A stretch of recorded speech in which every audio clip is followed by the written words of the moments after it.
اور جناب سید عبدالحفیظ اویس صاحب کا استقبال کرتا ہوں کہ آپ کا آنا مبارک ہو ہم مدرسے کی جانب سے۔ اسی طریقے سے محترم جناب علاء الدین انصاری صاحب کا بھی استقبال کرتا ہوں اور مولانا مفتی ابراہیم صاحب کا بھی استقبال کرتا ہوں۔ آپ کا آنا مبارک ہو، اہلاً و سہلاً، مرحبا۔ اسی طریقے سے محی الدین انصاری صاحب کا بھی استقبال کرتا ہوں اور مولانا مفتی ابراہیم صاحب دامت برکاتہم کا بھی استقبال کرتا ہوں۔ اسٹیج پہ تشریف رکھیں اور اسٹیج پہ تشریف فرما تمام مہمانوں کا میں من جانب مدرسہ استقبال کرتا ہوں۔ آپ کے آنے سے ہماری جلسے کی رونق بڑھی، ہمیں حوصلہ افزائی ہوئی اور بچوں کا بھی مستقبل روشن کرنے میں ہماری مدد ہوئی۔ آپ سب کا آنا بے حد میں مشکور ہوں کہ آپ سب اپنا قیمتی وقت نکال کر یہاں تشریف لائے ہیں۔ میں مہمانوں سے ادب درخواست کروں گا کہ وہ تشریف رکھیں۔ ابھی تھوڑی دیر میں بچوں کا قرآنی مکالمہ پیش ہوگا۔ میں اس شعر کے ساتھ کہ اے وقت ٹھہر جا کہ ذرا اور بھی سن لیں، اے وقت ٹھہر جا کہ ذرا اور بھی سن لیں، لمحے یہ بار بار میسر نہیں ہوتے۔ اور علامہ اقبال کا یہ شعر ہے کہ سبق پھر پڑھ صداقت کا، عدالت کا، شجاعت کا، سبق پھر پڑھ صداقت کا، عدالت کا، شجاعت کا، لیا جائے گا تجھ سے کام دنیا کی امامت کا۔ قرآنی مکالمہ آپ شاید پہلی مرتبہ یہاں پر سنیں گے، اس انداز کا مکالمہ نہیں سننے کو ملا ہوگا۔ ہمارے مدرسے کے اساتذہ خصوصاً ہمارے مولوی محمد سمیر الدین حسامی جو ہمارے شاگرد بھی ہیں، اس مدرسے کے طالب علم بھی ہیں، انہوں نے اپنی محنت اور اپنے ساتھیوں کو لے کر کے اسی طریقے سے مفتی فیض الدین قاسمی کے مدد سے الحمدللہ ایک مکالمہ تیار کیے ہیں۔ جو مکالمہ میں نے دیکھا بہت پسند آیا اور میں نے بچوں کو سنا بھی، بہت اچھا لگا۔ اس سے ایک پیغام جاتا عوام کے اندر، ایک پیغام ملے گا، اس پیغام کو ان بچوں کی زبانی لے کر کے جائیے۔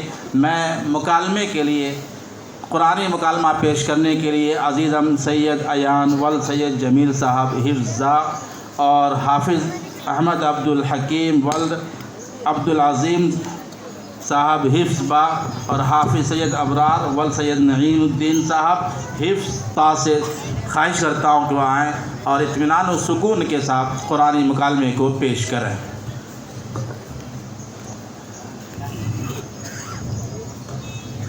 جو حضرات گیٹ پر ٹھہرے ہوئے ہیں ان سے گزارش ہے کہ سامنے آ جائے، جو جگہ خالی ہے بیچ میں اس کو پر کر جائے، سامنے آ جائے۔ بچے ذرا، بچے جو بڑے ہیں وہ سامنے آ جائیں، جو سامنے چھوٹے بچے ہیں اڑ جائیں یہاں سے، چھوٹے بچے وہاں چلے جائیں۔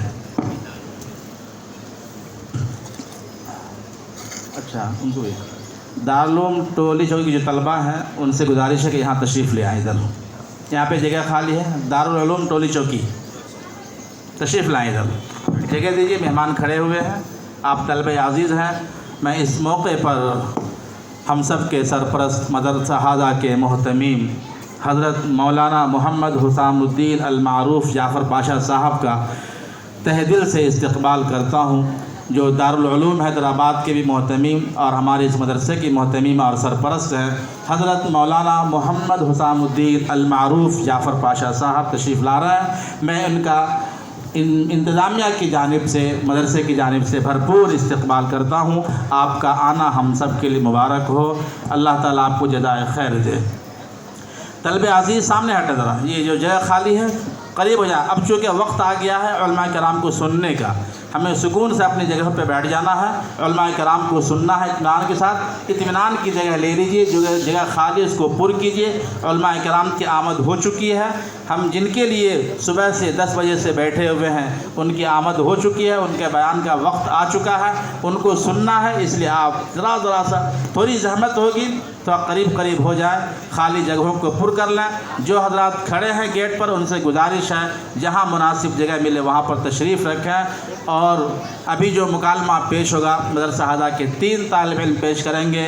ایک طالب علم سوال کریں گے، دوسرے طالب علم قرآن کی آیت پڑھیں گے اور تیسرے طالب علم اس کا ترجمہ کریں گے۔ اس مکالمے کے اندر ایک سبق ہوگا، ایک پیغام ہوگا، اس کو آپ یہاں سے لے کر کے جائیں۔ میں طلبہ عزیز سے گزارش کرتا ہوں کہ مکالمہ پیش کریں۔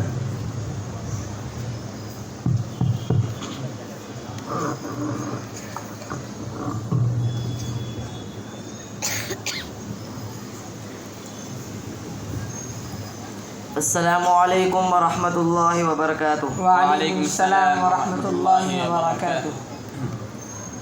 اے قرآن بتا تیرا تعارف کیا ہے؟ اعوذ باللہ من الشیطان الرجیم، بسم اللہ الرحمن الرحیم، ذالک الکتاب لا ریب فیہ ہدی للمتقین۔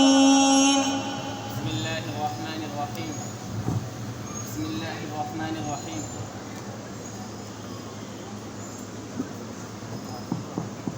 بسم اللہ الرحمن الرحیم،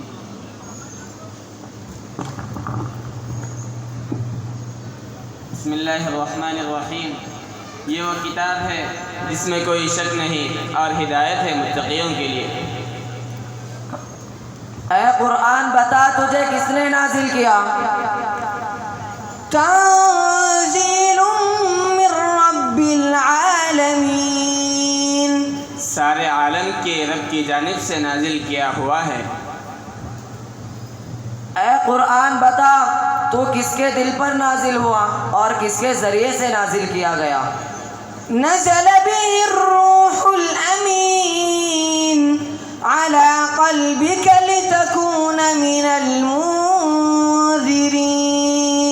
اس کو امانت دار فرشتے کے ذریعے سے نازل کیا گیا، اے نبی آپ کے دل پر، تاکہ آپ اس کے ذریعے سے لوگوں کو نصیحت کرتے رہو۔ اے قرآن ذرا بتا تو صحیح تو کس مہینے میں نازل ہوا؟ شہر رمضان الذی انزل فیہ القرآن، رمضان کا مہینہ وہ مہینہ ہے جس میں قرآن مجید نازل کیا گیا۔ اے قرآن اب یہ بھی بتلا دے کہ تیری حفاظت کا ذمہ کس نے لیا ہے؟ اِنَّا نَحْنُ نَزَّلْنَا الذِّكْرَ وَإِنَّا لَهُ لَحَافِظُونَ، بے شک ہم نے ہی اس قرآن کو نازل کیا اور ہم ہی اس کی حفاظت کرنے والے ہیں۔ اے قرآن بتا اللہ نے انسانوں کے لیے آئیڈیل اور نمونہ کس کو بنایا ہے؟ لَقَدْ كَانَ لَكُمْ فِي رَسُولِ اللَّهِ أُسْوَةٌ حَسَنَةٌ، بے شک رسول اللہ صلی اللہ علیہ وسلم بہترین نمونہ یعنی آئیڈیل ہے۔ اے قرآن بتا زنا اور بے حیائی کے متعلق تیرا کیا حکم ہے؟ وَلَا تَقْرَبُوا الزِّنَا إِنَّهُ كَانَ فَاحِشَةً وَسَاءَ سَبِيلًا، اور تم زنا کے قریب بھی مت جاؤ، بے شک یہ کھلی بے حیائی اور برا راستہ ہے۔ اے قرآن ذرا بتا تو صحیح تجسس، بدگمانی اور غیبت کے متعلق تیرا کیا فرمان ہے؟ یا ایہا الذین آمنوا اجتنبوا کثیرا من الظن ان بعض الظن اثم ولا تجسسوا ولا یغتب بعضکم بعضا۔ اے ایمان والو، بہت سے گمانوں سے بچو، بعض گمان گناہ ہوتے ہیں، اور کسی کی ٹوہ میں نہ پڑو اور ایک دوسرے کی غیبت نہ کیا کرو۔ اے قرآن اب یہ بھی بتلا دے سود کے متعلق تیرا فرمان کیا ہے؟ یا ایہا الذین آمنوا لا تأکلوا الربا اضعافا مضاعفہ واتقوا اللہ لعلکم تفلحون۔ اے ایمان والو، کئی گناہ بڑھا چڑھا کر سود مت کھاؤ اور اللہ سے ڈرو تاکہ تم کو کامیابی حاصل ہو جائے۔ اے قرآن ذرا بتلا دے سود خوروں کے متعلق تیرا اعلان کیا ہے؟ فَإِن لَّمْ تَفْعَلُوا فَأْذَنُوا بِحَرْبٍ مِّنَ اللَّهِ وَرَسُولِهِ، اور اگر تم سود سے نہیں رکو گے تو اللہ اور اس کے رسول کی طرف سے اعلان جنگ سن لو۔ اے قرآن بتا کسی کا ناحق قتل کرنا کتنا عظیم گناہ ہے؟ من قتل نفسا بغير نفس أو فساد في الأرض فكأنما قتل الناس جميعا. اور جس نے ناحق ایک جان کو قتل کیا اور زمین میں فساد مچایا گویا اس نے سارے انسانوں کو قتل کیا.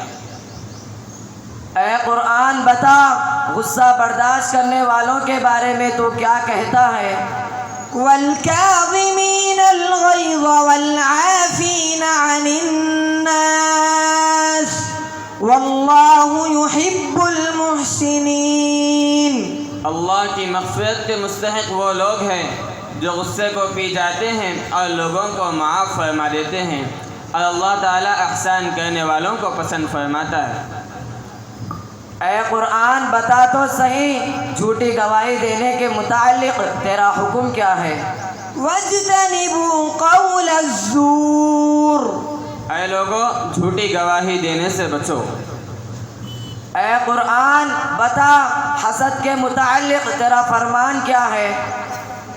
أَمْ يَحْسُدُونَ النَّاسَ عَلَى مَا آتَاهُمُ اللَّهُ مِنْ فَضْلِهِ. کیا یہ لوگ ان سے اس بنا پر حسد کرتے ہیں کہ اللہ نے ان کو اپنا فضل عطا کیا؟ اے قرآن ذرا بتلا تو صحیح کیا اللہ کو تکبر کرنے والا پسند ہے؟ ان اللہ لا يحب كل مختال فخور. یقین جانو اللہ کسی اترانے والے شیخی باز کو پسند نہیں فرماتے.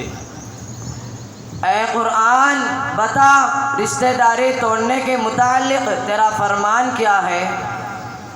وَيَقْطَعُونَ مَا أَمَرَ اللَّهُ بِهِ أَن يُوصَلَ وَيُفْسِدُونَ فِي الْأَرْضِ أُولَئِكَ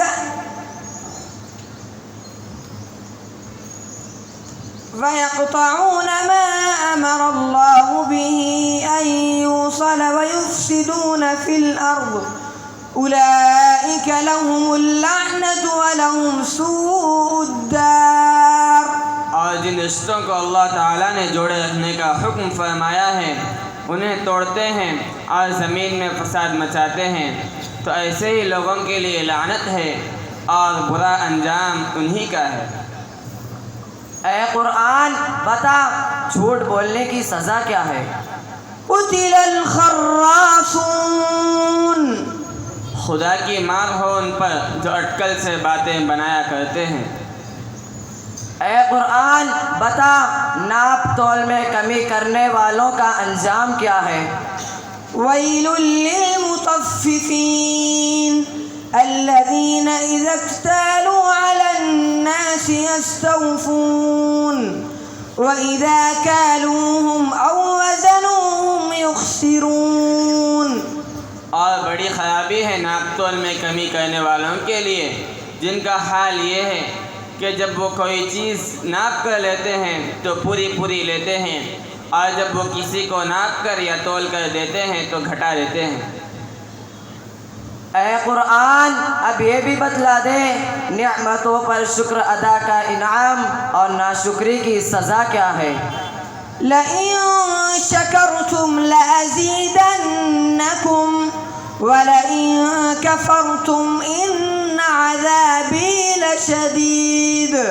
اگر تم نعمتوں پر شکر ادا کرو گے تو نعمتوں میں اضافہ پاؤ گے اور اگر ناشکری کرو گے تو یاد رکھو اللہ کا عذاب بے حد سخت ہے. اے قرآن ذرا بتا تو صحیح والدین کی نافرمانی اور حسن سلوک کے بارے میں تیرا فرمان کیا ہے؟ فَإِن لَّمْ فَلَا تَقُل لَّهُمَا أُفٍّ وَلَا تَنْهَرْهُمَا وَقُل لَّهُمَا قَوْلًا كَرِيمًا وَاخْفِضْ لَهُمَا جَنَاحَ الذُّلِّ مِنَ الرَّحْمَةِ وَقُل رَّبِّ ارْحَمْهُمَا كَمَا رَبَّيَانِي صَغِيرًا. اور تم ان دونوں کو اف تک نہ کہو اور نہ جھڑکو اور ان سے نرم بات کرو اور ان کے لیے عاجزی کے بازو جھکا دو اور ان کے لیے یوں دعا کرتے رہو اے میرے رب اب ان پر رحم فرما جیسا کہ انہوں نے بچپن میں میری پرورش کی۔ اللہ پاک ہم سب کو قرآن و سنت کے مطابق زندگی گزارنے والا بنائے، آمین۔ السلام علیکم ورحمۃ اللہ وبرکاتہ۔